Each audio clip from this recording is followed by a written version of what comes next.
Mirëmëngjes që të gjithëve, mirë se keni ardhur. Për mua është gëzim edhe bekim që jam në mezin tuaj përsëri dhe shpresoj që pasazhi sotëm të jetë edhe për ju një inkurajim, siç ishte edhe për zemrën time gjatë këtij studimi të lavdishëm. Përpara se të nisnim, do doja të lexoja pasazhin dhe do t'ju ftoja të hapni Biblia tuaja tek Isaia, te kapitulli 9, vargjet 5 deri në 6. Dhe profeti shkruan: sepse na ka lindur një fëmijë, një djalë na është dhënë, mbi supet e tij do të mbështetet perandoria, dhe do të quhet këshilltari i admirueshëm, Perëndi i fuqishëm, Ati i përjetshëm, Princi i paqes. Nuk do të ketë të sosur rritja e perandorisë së tij, dhe paqja mbi fronin e Davidit, dhe në mbretërinë e tij, për ta vendosur pa u tundur, dhe për ta përforcuar me anë të mençurisë dhe të drejtësisë, tani dhe për jetë, këtë ka për të bërë zelli i Zotit ushtrive. Le të lutemi përpara se të shikojmë lavdinë e Perëndisë në fjalën e tij. Ati ynë dhe Perëndia ynë, falenderoj për këtë ditë, faleminderit që na ke dhënë jetë në këtë ditë që të mund të jetojmë. Faleminderit që ke hapur sytë tanë të të njohim ty. Faleminderit për dhuratën madhështore të shpëtimit që përgatitet këtë rrugë për të na shpëtuar nëpërmjet Krishtit.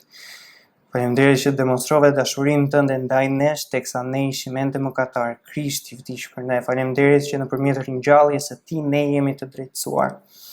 Zot, lutem për zemrat e gjithë secilit që janë në sallë. Lutem për shenjtorët e tu që nëpërmjet këtij pasazhi zemrat e tyre të mund të inkurajohen, dhe për ata që nuk të njohin ty, o Zot, Zot i një zemrat, dhe lutem për shpëtimin e tyre. Lutem edhe për mua, më jep qartësi në mendje dhe në të shprehur, dhe që nëpërmjet fjalëve të mia vetë Krishti dhe vetëm ai të mund të lavdërohet. Në emrin e tij të çmuar unë lutem. Amen. Është interesante për shkak sepse para 100 vitesh, vetë kombi ynë, kombi shqiptar, nisi një rrugëtim për t'u shndërruar në një mbretëri. Në 1922-shin, Ahmet Zogu u zgjodh si kryeministër. Dhe 3 vite më vonë, ai u bë president, dhe pas 3 vitesh u shpall mbret. Kjo është historia se si kombi shqiptar, që nga 1912 deri më sot, kishte këtë epokë perandorie. Pra zgjati rreth 10 vjet, derisa Italia fashiste pushtoi kombin ton, dhe më pas lufta e dytë botërore dhe regjimi komunist erdhi, dhe ra regjimi dhe këtu jemi sot. Po populli i Izraelit, kemi dëgjuar shumë për mbretër, kemi dëgjuar se si mbreti David mbretëroi, Solomoni, shumë mbretër të tjerë, madje edhe këtu sot te ky pasazh dëgjuam që ky fëmijë do të mbretëroj. Si vallë lindi kjo mbretëri, si nisi mbretëria e Izraelit. Fillesat i ka në Zanafillën kapitullin e 17 në vargun 6, ku vetë Perëndia i thot Abrahamit që prej teje do të dalë një shumicë kombesh dhe prej teje do të vinë mbretër. Një gjë interesante është sepse në momentin që Perëndia i thot këtë gjë Abrahamit, ai nuk ka as trashëgimtar dhe nuk mban ndonjë rol mbretëror, nuk është mbret Abrahami. Por Perëndia i prën këtë premtim dhe shekujt shkojnë, dekadat pasojnë deri tek Zanafilla 49, ku nipi i tij Jakobi ka 12 fëmijë dhe është në shtratin e tij të vdekjes. Dhe është duke i bekuar secilin prej bijve të tij. Dhe vjen tek Juda, biri i tij i tretë, dhe i thot, kapitulli 49 i Zanafillës, vargu 10, skeptri nuk do t'i hiqet Judës as shkopi i komandimit nga këmbët e tij, derisa të vi Shilohu dhe atij do t'i binden popujt. Vjen një rikujtim i asaj që Perëndia i tha Abrahamit, që prej teje do të ketë mbretër. Tani bëhet një eko që prej Judës do të vi dikush që do të mbretërojë dhe në sundimin e tij do të jenë gjithë popujt. Bëhet pak më specifike, jo vetëm do të jetë nga Abrahami, do të jetë nga Juda tani, pasardhës i Judës dhe prej tij, dhe ky do të vënë në sundim gjithë kombet. Sheku i kalojnë, pasi Izraeli është në Egjipt për plot 400 vjet dhe pasi dalin teksa rikthehen për në tokën e premtuar, kur janë në fushat e Moabit, profeti Balam bën një profeci për popullin e Izraelit. Thotë që ja e shoh atë, nuk ka ardhur ende, por do të vi një yll, do të shfaqet në Jude. Do të vi prej saj një që prej tij do të sundojë në të gjithë botën. Ripërmendet ky premtim që Perëndia i kishte bërë Abrahamit dhe më pas u përforcua tek Jakobi dhe më pas përsëritet tani. Izraeli kishte një pritshmëri për një mbret të lavdishëm, të cilit i përkiste bindja e popujve, një mbret i drejtë, jo si të gjithë mbretërit e dështuar të Izraelit. Në pasazhin ton tek Isaia ne shikojmë 3 gjëra, të cilat do t'i shikojmë së bashku. Do të identifikojmë fëmijën, se kush vallë është ky fëmijë për të cilin është kjo pritshmëri kaq e madhe dhe e lavdishme. Do të identifikojmë qëllimin e tij dhe më pas do të identifikojmë mbretërimin dhe sundimin e tij. Përpara se të kalojmë dhe të shikojmë fjalën e çmuar të Perëndis, do doja të bënim pak një rrugëtim në historikun e Izraelit dhe të mbretërve të saj të dështuar. Në ligjin e Përtërir, në kapitullin e 17, vargjet 14 deri 20, kur populli i Izraelit ende nuk është futur në tokën e premtuar, Perëndia i jep Mojsiut një kornizë për institucionin mbretëror. I thotë që pas do vi koha kur populli do të vi dhe do të thotë duam një mbret si gjithë kombet e tjera. Dhe Perëndia, përpara se kjo kohë të vi, i jep kornizën Mojsiut dhe popullit se çfarë duhet të shikojnë te ky mbret, se si ky mbret duhet të veprojë. Perëndia i thotë Mojsiut, ky mbret nuk duhet të shumoj kuajt, pra ushtrin, nuk duhet të shumoj forcën e tij, nuk duhet të shumoj arin dhe nuk do të shumoj gratë. Pse e thot Perëndia gjithë këto? Sepse zemra e tij ka për të larguar prej Perëndis. Por i thot, ky mbret duhet të shkruaj ligjin e Perëndis, një kopje personale të tij, të meditojë mbi fjalën e Perëndis, t'i bindet asaj dhe të ketë frikë Perëndin. Dhe pse e gjithë kjo? Që zemra e tij të ngjelet njësoj si e vëllezërve, të mos shkojë më lart, të mos thotë shikoni mua, unë jam mbi ju. Dhe pasi Perëndia i thotë këtë gjë Mojsiut, shekujt kalojnë dhe vinë tek 1 Samueli kapitulli 8, ku Izraeli tashmë ajo për të cilën Perëndia i kishte thënë Mojsiut ndodh. Izraeli vjen tek Samueli dhe i thotë duam një mbret si gjithë kombet e tjera. Dhe Perëndia i jep një mbret si gjithë kombet e tjera. Mbreti i parë që shkrimi na tregon i popullit Izraelit është Sauli. Sauli ishte prej fisit të Benjaminit dhe shumë shpejt zbulojmë që Sauli nuk është ai mbret i lavdishëm i Zanafillës 49, prej të cilit do të ishin në këmbët e tij gjithë kombet. Pas Saulit vjen Davidi. Davidi na përmendet që është një burr sipas zemrës së Perëndis. Ai është prej fisit të Judës, prej fisit që ky premtim për këtë mbret të lavdishëm u bë. Njerëzit do kenë qenë pa diskutim të gëzuar, mbase ky është ai mbret i lavdishëm që u premtua shumë më parë. Por as Davidi nuk është ai mbret. Kapitulli 11 i 2 Samuelit na tregon që Davidi dështoi. Por ndryshe nga Sauli, Perëndia bën beslidhje me Davidin. Linja nga Juda tashmë ngushtohet. Bëhet premtimi që mbreti që do të vi, do të jetë prej linjës pasardhjes së Davidit.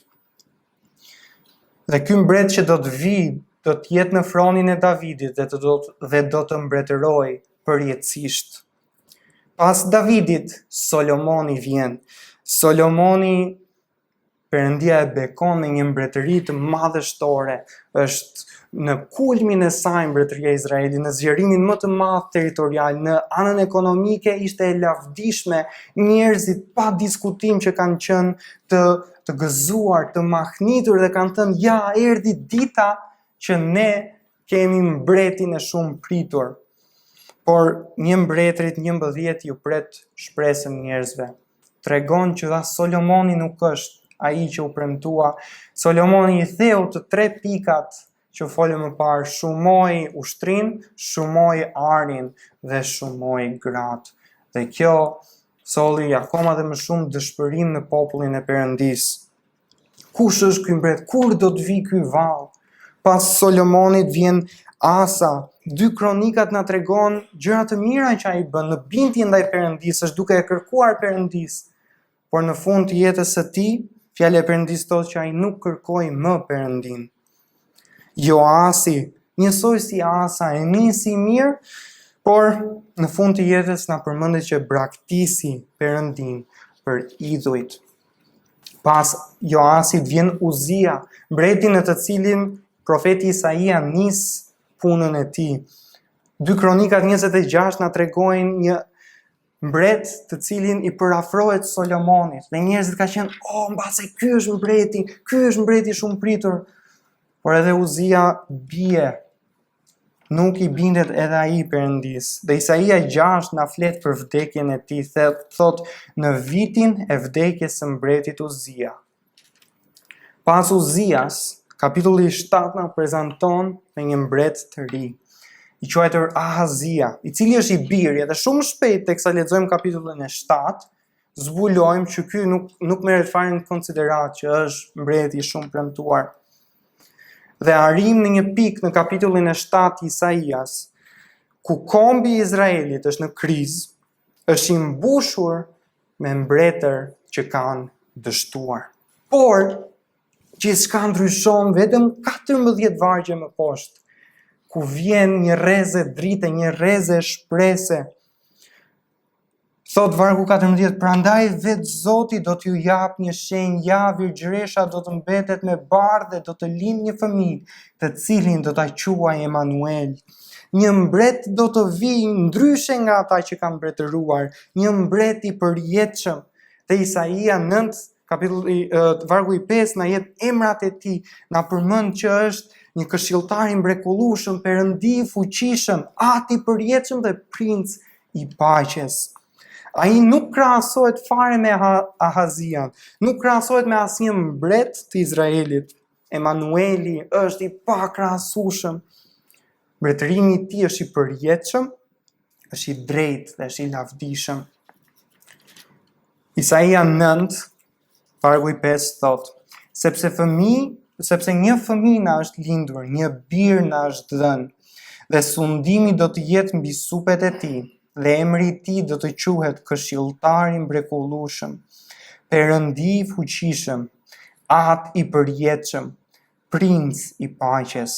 Rritja e sundimit dhe paqes nuk do të kenë fund mbi fronin e Davidit dhe mbi mbretërinë e tij, për ta vendosur atë dhe për ta mbajtur me drejtësi dhe të drejtë. Tani e përjet, zelli i Zotit të ushtrive ka për ta përmbushur këtë gjë. Le të shikojmë pak identitetin e këtij fëmije. Së pari doja të shikonim 3 pasazhe që na tregojnë që fëmija i kapitullit të 9 është Emanueli i përmendur në kapitullin e 7. Në kapitullin e 7, në vargun 13, pra një varg më sipër, fëmija për të cilin kjo profeci bëhet, që do të vi prej virgjëreshës dhe do të lindë dhe do të quhet Emanuel, kjo profeci i adresohet shtëpisë së Davidit. Vargu 13 thot, atëherë Isaia tha, dëgjoni tani, o shtëpi e Davidit, që do të thot ky fëmijë që ka për të lindur, ka për të qenë pjesë e pasardhjes së Davidit, do të jetë një fëmijë prej linjës mbretërore. Në kapitullin e 8, tek vargu i 8, Isaia thot, do të kaloj nëpërmjet Judës, do të vërshoj dhe do të kaloj përtej derisa të arrijë te qafa dhe kratë e tij të shpalosur, do të mbulojnë tërë hapësirën e vendit tënd, o Emanuel, toka e Judës përmendet që i përket Emanuelit, që kjo tokë që i përkas Emanuelit do të thotë që ai është sundimtari i kësaj toke, na tregon që Emanueli është ai që mbretëron. Dhe ai që mbretëron është pasardhës i Davidit. Dhe kapitulli 9, vargjet 5 dhe 6, flitet mënyra se si shpallet lindja e lajmëruar për këtë fëmijë është një mënyrë mbretërore. Gjithashtu, vargu i 6 na përmend që ky fëmijë është i ulur mbi fronin e Davidit për jetë. Beslidhja që Perëndia bëri me Davidin tek 2 Samueli ishte një beslidhje e përjetshme, që ky fëmijë, ky pasardhës i Davidit, do të mbretërojë për jetë mbi fronin e tij. Nëse te Isaia na thotë që nuk do të ketë ky fëmijë do të mbretërojë për jetë, dhe Perëndia i thot Davidit pasardhësi yt do të mbretërojë për jetë, do të thotë që fëmia është i njëjtë si mbreti i shumë premtuar. Gjëja e dytë që do doja të shikonim është ngjashmëria në strukturë mes vargut të 5 te kapitulli 9 dhe 7:14. Shikoni pak me vëmendje. Si thot, ja virgjëresha do të jetë me fëmijë. Te kapitulli 9, një fëmijë na është lindur. Te kapitulli 7, dhe do të ketë djalë kjo virgjëresh. Një bir na është dhënë. Ajo do ta quaj te kapitulli 7 dhe emri i tij është. Nuk është rastësi që Isaia e shkrua në këtë mënyrë. Ka shumë ngjashmëri mes pasazheve për të kujtuar lexuesin që shiko, sikur e kam lexuar diku këtë gjë më parë. Kthen faqen lexuesi dhe kujtohet, po e lexova kapitulli 7, Emanueli dhe ky fëmijë që kanë të njëjtët. Dhe gjëja e tretë që do doja të shikonim është emri i këtij fëmije. Emri tregon që fëmia është i njëjtë. Dhe kapitulli 7 na thotë që quhet Emanuel. Emanuel do të thotë Perëndia është me ne. Ndërkohë te kapitulli 9 na përmendet që ky do të quhet Perëndi fuqishëm, Ati përjetshëm. Dhe të dy këto pasazhe, nëse i vëmë paralel, hynia dëshmohet. Te kapitulli 7 Perëndia është me ne, ky do të jetë me ne, vetë Zoti, ndërkohë ky do të quhet Ati i përjetshëm dhe Perëndi i fuqishëm. Dhe ndërthurja mes këtyre pasazheve na dëshmon vetëm një gjë, që fëmia i kapitullit 9 është Emanueli shumë pritur i kapitullit 7.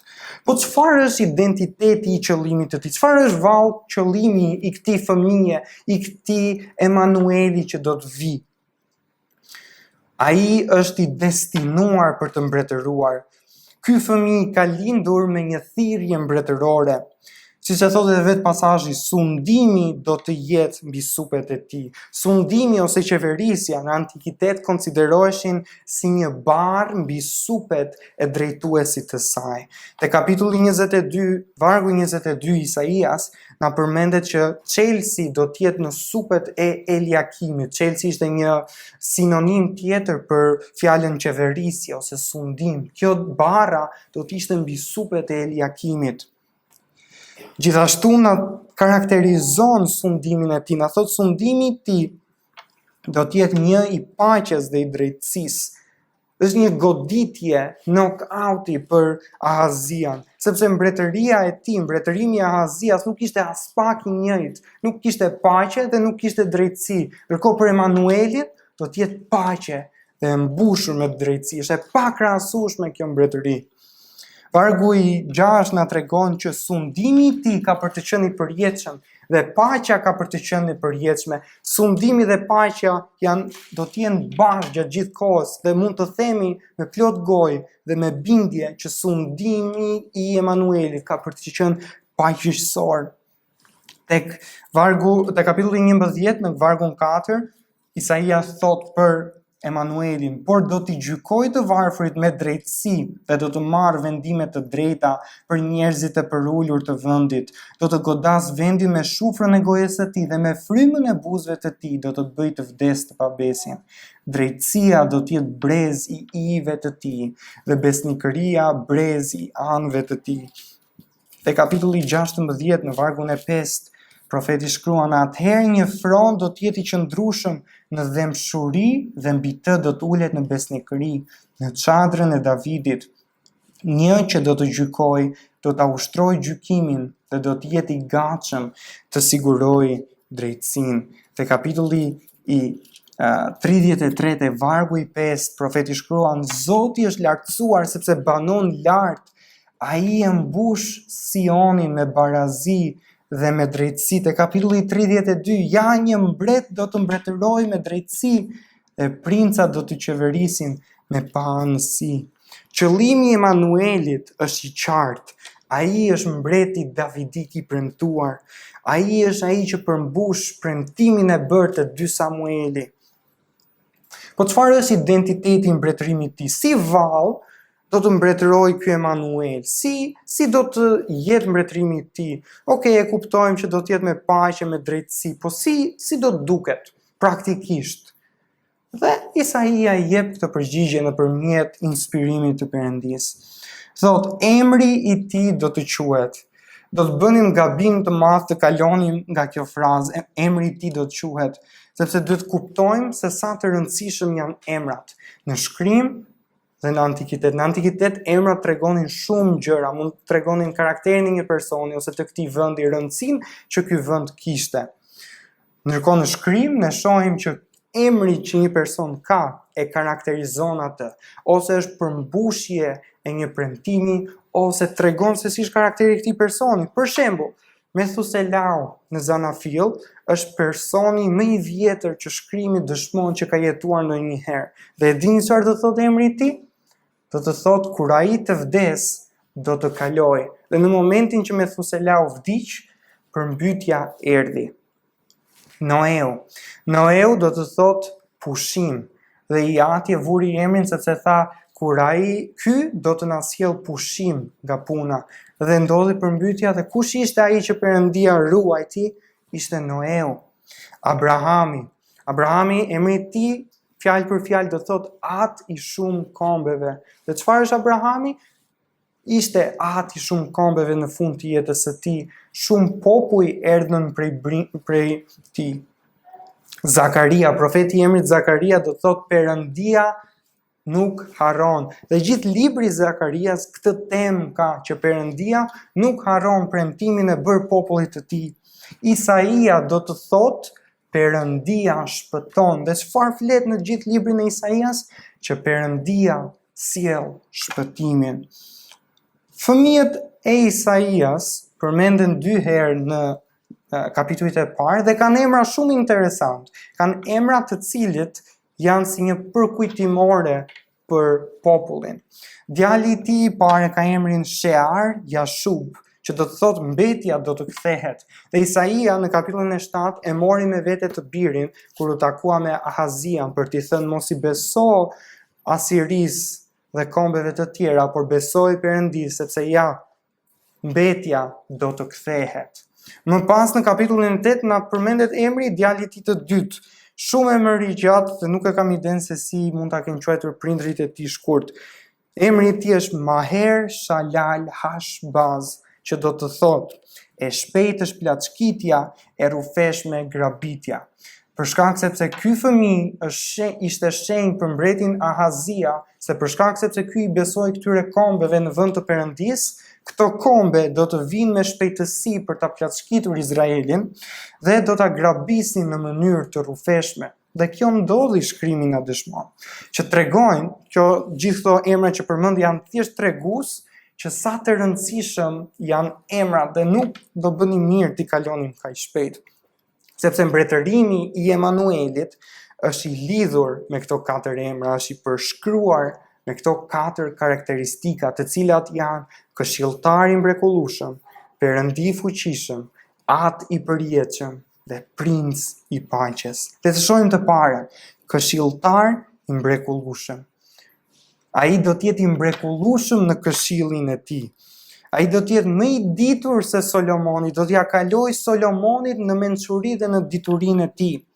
Kapitulli 11 e vargu i 2 na thot fryma e Zotit do të pushojë mbi të, fryma e diturisë dhe e zgjuarsisë, fryma e këshillës dhe e fuqisë, fryma e njohurisë dhe e frikës së Zotit. Dhe në kapitullin e 42, vargun e parë të njëjtën gjë Në fjalë të tjera, Isaia thotë që fryma e Perëndis do të jetë mbi të dhe ai do të ketë mençuri, do të jetë një këshilltar i mrekullueshëm. Dhe si e shohim këtë praktikisht? Isaia na jep një fragment se si do të duket ky këshilltar i mrekullueshëm në mbretërinë e tij. Shikoni si thot në kapitullin e 2. Shumë popull do të vinë duke thënë: "Ejani të ngjitemi në malin e Zotit, në shtëpinë e Perëndisë të Jakobit. Ai do të na mësojë rrugët e tij dhe ne do të ecim në shtigjet e tij, sepse nga Sioni do të dalë ligji dhe nga Jerusalemi fjala e Zotit." Njerëzit do të jenë të etur kur ky Emanuel do të mbretërojë, do të jenë të etur për të shkuar tek ai për këshill të mrekullueshëm. Dhe është një pamje Perëndia i dha Izraelit tek një mbretëri 10 kur Solomoni ishte duke mbretëruar. Mbretëresha e Shebës erdhi tek Solomoni për të parë a ishin të vërteta, a është vërtet i mençur, erdhi me etje për të parë. Dhe si mbretëresha e Shebës, po 10 fish, gjithë bota do të vitë tek Emanueli për të marrë prej tij. Emri i dytë që na përmendet është Perëndi i fuqishëm. Dhe në kapitullin e 10 në vargun 21 na përmendet që një mbetja e Jakobit do t'i kthehet Zotit të fuqishëm. Është duke i adresuar Perëndis në kapitullin e 10 dhe jo Emanuelit. Por pse e përmend këtë kapitullin e 10? Sepse shohim që i njëjti emër ose titull që i atribohet Perëndis i atribohet Emanuelit. Kur më parë në gjithë shkrimin nuk është parë kjo gjë. Abrahami quhet mik i Perëndis. Mojsiu na flitet që e pa Perëndin ballë për ballë, diskutonte me Perëndin. Ndërkohë Jobi quhej njeriu më i drejtë në faqen e dheut. Dhe për asnjë nga ta nuk u atribua një titull që i atribohej Perëndis. Ndërkohë Emanuelit i atribohet titulli Perëndi i fuqishëm. Ka diçka të veçantë për këtë fëmijë. Nga përmendet që është një luftëtar i fuqishëm. Te vargu i 3 i kapitullit 9, shikoni si thot: "Sepse ti ke thyer zgjedhën që rëndonte mbi të, shkopin mbi kurrizin e tij dhe shufrën e atij që e shtypte si në ditën e Midianit."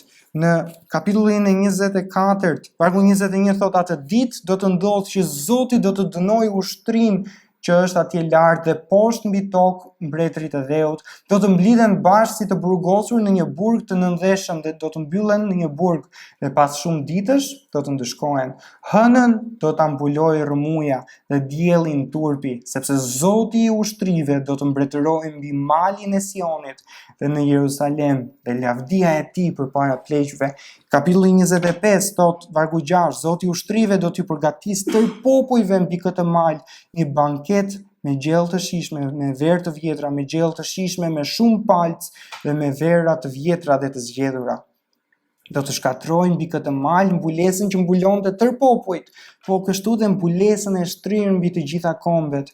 Do të shkatrojë për gjithnjë vdekjen, Zoti do t'i thajë lotët nga çdo fytyrë, do të heqë nga tërë dheu turpin e popullit të tij, sepse Zoti ka folur. Atë ditë do të thuhet: ja, ky është Perëndia ynë, tek ai kemi shpresuar dhe ai do të na shpëtojë. Ky është Zoti, tek i cili kemi shpresuar të ngazëllojmë dhe të gëzohemi në shpëtimin e tij." Ky është një plotësues i Zanafillës 49 që lexuam në fillim, që thoshte që nën Shilohu, nën Emanuelin do të jetë sundimi i kombeve. Titulli i tretë është Atë i përjetshëm. Është atë i përjetshëm, për përjetësisht do të veprojë si një atë karshi popullit të tij. Për mbretin deri tani në shkrim, as edhe një herë më parë nuk quhet ose portretizohet si një atë. Një veçanti shohim tek kapitulli 22 për Eliakimin, që thot një atë është si një atë për popullin e tij. Por Emanueli ka për të qenë më i madh se Eliakimi, do të jetë një at i përsosur, një at i përjetshëm, i cili disiplinon me dëmshuri dhe tregon kujdesin e një babai qarshi fëmijëve të tij. Tek Isaia 63 drejt fundit të librit, populli Izraelit dëshmon sepse ti je ati ynë, megjithse Abrahami nuk na njihte dhe Izraeli nuk e di se ekzistojmë, ti o Zot je ati ynë, çliruesi ynë, emri yt vazhdon për jetë. Dhe titulli i tretë, titulli madhështor, princ i paqes. Globi tashmë do të jetë në paqe, nuk do të ketë më luftra, nuk do të ketë më betejë, nuk do të dëgjohet më për betejë. Pse? Do të ketë paqe botërore. Një komentues thotë, paqja, kjo paqe që sjell Emanueli është përmbushja e beslidhjes që Perëndia bëri me Davidin. Paqja u premtua për popullin e Perëndis në atë beslidhje dhe Emanueli çfarë sjell? Paqe botërore. Është interesante për shkak sepse fjala shalom, që është në hebraisht paqe, nuk do të thotë thjesht paqe, nuk do të ketë luftra, por tregon që do të jetë begati, do të ketë shumicë, do të jetë një popull jo vetëm në paqe, por në gëzim, në lumturi, në bollëk jetese. Shikoni si e demonstron çfarë fragmentesh na jep Isaia. Kapitulli 2 në vargjet 4 thot, ai do të siguroj drejtësi midis kombeve. Imagjinojmë të drejtësi mes kombeve, mes Kosovës dhe Serbisë, Ukrainës dhe Rusisë, dhe shumë luftra, beteja që janë luftuar, paqe do të siguroj Emanueli. Dhe do të qortoj shumë popull, do t'i farkëtoj shpatat e tyre, duke i kthyer në plugje dhe heshtat e tyre në drapin. Një komb nuk ka për të ngritur shpatën kundër një kombi tjetër dhe nuk do të mësojnë më luftën. Kombet kur t'jen duke ardhur për te Emanueli do t'i ngulin shpatat në tokë sepse nuk ka më nevojë për luftë. Emanueli tashmë ka sjell paqe mbi gjithë globin. Te kapitulli 9, aty ku jemi ne, tek vargu i 4, thot, sepse çdo këpuc luftëtari në përleshje dhe çdo mantel i rrëkëllyer në gjak do të caktohet, të digjet dhe do të jetë eshk zjarri. Nuk kanë më nevojë për rrobat, për armaturat e betejës, do t'i zhveshin, nuk kanë nevojë më për këto armatura, do t'i bëjnë të ndezin zjarr me këto, s'kanë më nevojë, globi do t'jetë në paqe për shkak të Emanuelit. Kapitulli 11, shikoni si thot, ujku do të banoj bashkë me qengjin dhe leopardi do të rri me kecin. Imagjinoni do të ju ujku me qengjin, ujku ku të gjej që të haj qengjin, por në kohën që Emanueli do të mbretërojë, edhe kafshët do të kenë paqe midis tyre. Leopardi me kecin, viçi me luanin, bagëti e majmur do të rrinë bashkë dhe do të udhëhiqen nga një fëmijë. Fëmia mes tërtyre kafshëve të egrave, mes ujkut, mes leopardit, mes luanit. Lopa do të kullos bashkë me arushën. Të vegjëlit e tyre do të rrinë bashkë. Imagjinoni pak arush i vogël me të vegjëlit e lopës. Do të luajnë bashkë. Është e pa imagjinueshme kjo gjë. Dhe luani do të ushqehet me kasht si kau. Luani do na bëhet vegetarian. Foshnja e gjirit do të lozë mbi vrimën e gjarprit. Kush është ai prind që do të çojë foshnjën e tij te vrima e gjarprit? Foshnja do luaj.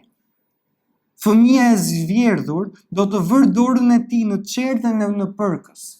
Nuk e imagjinoj dot se si mamaja mund të rri të shikoj fëmijën e saj që fut dorën tek vrima e në përkës dhe të rri në rregull në qetësi. Është e pa imagjinueshme, por në kohën e Emanuelit do të ketë paqe, aq paqe e pa imagjinueshme nga ana jonë njerëzore, saqë nuk e kuptojmë dot. Kafshët do të kenë paqe midis tyre, nëna nuk do të ketë problem të lë foshnjën e saj të luajë me gjarprin dhe me në përkën.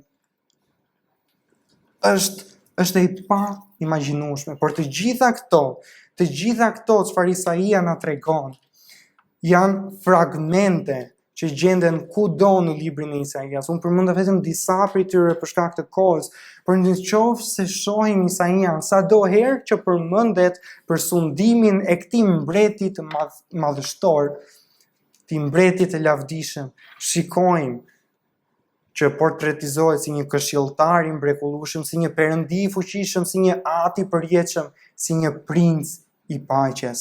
Dhe kur i marrim këto fragmente, këto copëza të vogla si puzzle-i, kur i marrim së bashku, ato na paraqesin një pamje kaq të mrekullueshme dhe të lavdishme të mbretërimit të Isaias.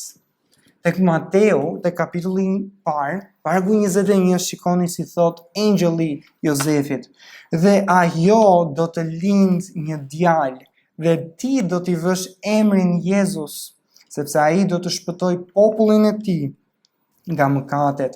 Tek Zbulesa 22, vargjet e fundit, shikoni si thot vargu 16: "Unë Jezusi dërgova engjëllin tim për t'ju dëshmuar për këto gjëra në përkisha. Unë jam rënja dhe pasardhja e Davidit, ylli i ndritshëm i mëngjesit." Ky Emanuel që ne shohim te Isaia, ky Shilohu që pam tek Zanafilla, ylli i premtuar i numrave, është vetë Zoti Jezus. Ai është ky mbret i shumë pritur. Mbretërimi i tij do të jetë i lavdishëm. Është një ditë ku të gjithë ata të cilët Perëndia ka shpenguar e dëshirojnë fort këtë ditë. Por gjithashtu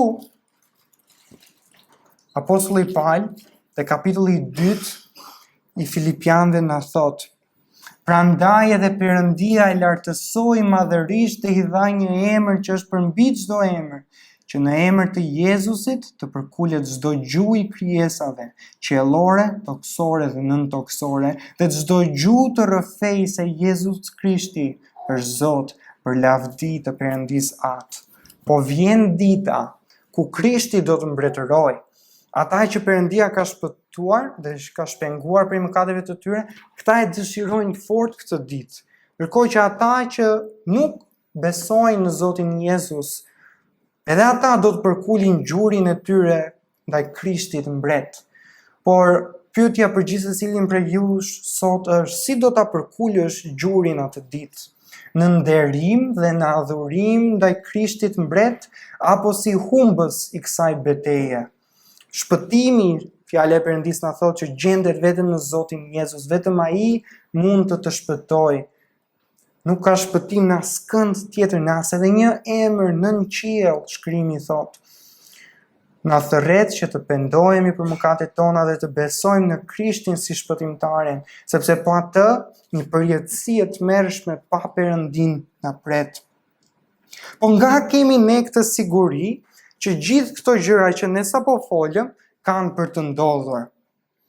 Fundi i vargut të 6 na jep sigurinë. Fundi i vargut të 6 thotë: "Këtë ka për ta përmbushur zelli i Zotit të ushtrive."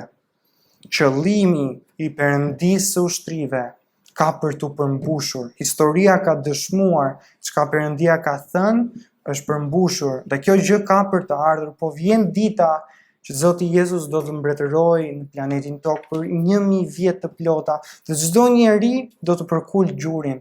Pyetja është në cilën anë do të qëndrosh, në anën e fitimtarëve apo në anën e humbësve. Por kjo të jetë një inkurajim për shenjtorët, që shenjtorët ju të dëshironi fort këtë ditë, të dëshironi këtë mbretërim të lavdishëm të Emanuelit, dhe së bashku me Gjonin ne të mund të themi: "Eja Zoti Jezus, po eja, amen." Le të lutemi. O atë Perëndi, faleminderit për fjalën tënde, këtë fjalë që është kaq e lavdishme dhe e mrekullueshme. Faleminderit që fjala jote dëshmon që je një Perëndi që nuk gënjen. Ti që premtove kampionin për të shtypur kokën e të ligut tek Zanafilla, që ja premtove këtë Adamit, ti që përmbushe dëshirën e Jobit që të kishte një ndërmjetës mes nesh dhe Perëndis, ti që përmbush këtë premtim që prej teje vjen shpëtimi. O Zot, ne e dim prej fjalës sate që ti nuk gënjen, atë që ti premton ke për ta bërë. O atë lutem që ky pasazh të mund të jetë një inkurajim dhe një nxitje për shenjtorët e tu, që të mund të jetojnë jetët e tyre me mendjen e ngulur tek Krishti, tek autori dhe përfunduesi i besimit të tyre. Të ecin në besnikëri dhe të jenë një dritë për këtë botë të humbur, që të jetët e tyre të dëshmojnë që vetëm Krishti të mund të shpëtojë. O atë lutem për njerëzit që janë në këtë sallë, Zot ti njeh zemrat. Ne mund të tregojmë nga jashtë se sa të mirë jemi, mund të japim një fasadë, mund të bëhemi aktorë të mrekullueshëm, por në fund ti njeh zemrat e gjithë secilit. Ti e di se kush është yti dhe kush nuk është. Zot, lutem për ata që nuk të njohin ty, që të pendohen për mëkatet e tyre, që të kuptojnë që ka shit teje një Perëndie të shenjtë dhe të drejtë nuk janë dhe aq të mirë, se pa Krishtin ferri i pret. O atë lutem që të hapësh sytë e zemrave të tyre, që të njohin Zotin Jezus si Zotin dhe shpëtimtarin e tyre. Lutem që të mund të njohin ty. Në emrin e Zotit, shpëtimtarit ton, lutem. Amen.